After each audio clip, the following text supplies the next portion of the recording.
Anjing keras banget goblok. Monyet.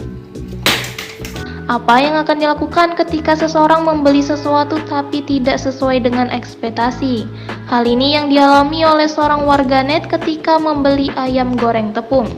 Ayam goreng tepung yang biasanya dibeli untuk lauk makan yang memiliki cita rasa renyah ternyata tidak sesuai. Seseorang ternyata kurang beruntung, dia malah mendapatkan ayam goreng tepung yang sangat keras seperti batu.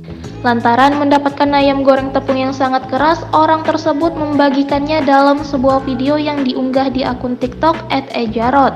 Dalam video viral tersebut tertulis keterangan ayam tepung 3 roda, ada yang mau? Dia kemudian menunjukkan kepada warganet betapa kerasnya ayam goreng tepung tersebut. Dipukul-pukulnya ayam goreng tepung tersebut di besi pagar, akan tetapi saking kerasnya ayam goreng tepung tersebut tidak hancur. Ayam goreng tepung tersebut memiliki tekstur yang keras seperti batu karena ketika dipukul ayam goreng tepung tersebut mengeluarkan suara yang keras dan nyaring. Bahkan ayam goreng tepung tersebut tidak hancur. Bahkan salah satu warganet mengatakan, "Gua kira batu bata, ternyata fried chicken." Terima kasih sudah nonton. Jangan lupa like, subscribe, dan share ya.